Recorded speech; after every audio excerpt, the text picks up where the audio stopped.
Hi guys, welcome back. ഇന്ന് നമുക്ക് നമ്മളെ കല്യാണ വീട്ടിലൊക്കെ കിട്ടുന്ന തരത്തിൽ ഒരു ഉപ്മാവ് എങ്ങനെയാണ് ഉണ്ടാക്കുന്നതെന്ന് നോക്കാം. ആദ്യം തന്നെ നമ്മൾ വെളിച്ചെണ്ണ ചൂടായിട്ട് അതിലേക്ക് ഉഴുന്ന് പരിപ്പ് ഇട്ട് കൊടുത്തിട്ടുണ്ട്. ഒന്ന് ചുവന്ന ശേഷം ഇതിലേക്ക് കടുക് ഇട്ട് കൊടുക്കാം. ലോ ഫ്ലെയിമിൽ വെക്കണം. എന്നിട്ട് ഇതിലേക്ക് കടുകിട്ട് പൊട്ടിയതിന് ശേഷം കറിവേപ്പില ചേർത്ത് കൊടുക്കാം. പിന്നെ ഇഞ്ചി പച്ചമുളക് അതും കൂടി ഇട്ട് ഒന്ന് വഴറ്റിയതിന് ശേഷം ഇതിലേക്ക് സവാള അരിഞ്ഞതും ഒരു പകുതി തക്കാളി അരിഞ്ഞതും ഇട്ടിട്ട് നന്നായി ഒന്ന് വഴറ്റിയെടുക്കാം. അതിനുശേഷം ഇതിൽ ഗ്രീൻ പീസ് ചേർത്തിട്ടുണ്ട്. പിന്നെ ക്യാരറ്റ് വേണമെങ്കിൽ ചേർത്ത് കൊടുക്കാം. അതും കൂടി ഇട്ട് ഒന്ന് വഴറ്റിയതിന് ശേഷം ഇതിലേക്ക് ചൂടുവെള്ളം ഒഴിച്ച് കൊടുക്കാം. പിന്നെ നമ്മൾ ഒരു കപ്പ് റവയാണെങ്കിൽ ഒരു 1.5 കപ്പ് വെള്ളം ഒഴിച്ച് കൊടുക്കണം. പിന്നെ ഇതിലേക്ക് ഉപ്പും തേങ്ങ ചിരവിയതിട്ട് നന്നായി ഒന്ന് തിളച്ചതിന് ശേഷം ഇതിലേക്ക് നമ്മൾ നന്നായി വറുത്ത് വെച്ച റവ ചേർത്ത് കൊടുക്കാം. റവ ചേർക്കുമ്പോൾ കണ്ടിന്യൂസ് ഇളക്കിക്കൊണ്ടിരിക്കണം. അപ്പോൾ കൈവിടാതെ ഇളക്കിക്കൊണ്ടിരിക്കണം.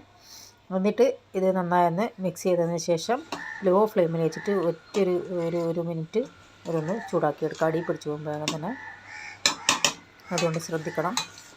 അത് നന്നായി ഒന്ന് മിക്സ് ചെയ്ത് കൊടുക്കുക. എന്നിട്ടൊന്ന് ലെവലാക്കിയതിന് ശേഷം ഒറ്റൊരു മിനിറ്റ് നമുക്കിതൊന്ന് ചൂടാക്കിയെടുക്കാം. അപ്പോൾ ഇതൊരു മിനിറ്റ് കഴിഞ്ഞിട്ടുണ്ട്. അപ്പോൾ നമ്മളിത് കണ്ടില്ലേ, നല്ല പൊരി പോലെയുള്ള നമ്മുടെ ഉപ്മാവ് റെഡി ആയിട്ടുണ്ട്.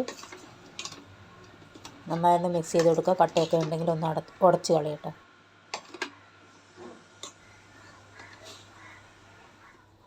നല്ല ടേസ്റ്റായിരുന്നു. ഇതിൻ്റെ നിങ്ങൾക്ക് വേണമെങ്കിൽ കുറച്ചുകൂടി നെയ്യ് ഒഴിച്ച് കൊടുക്കാം. നെയ്യ് ഇഷ്ടമുള്ളവരാണെങ്കിൽ ഇനി നമുക്കിതൊന്ന് സെർവ് ചെയ്യാം.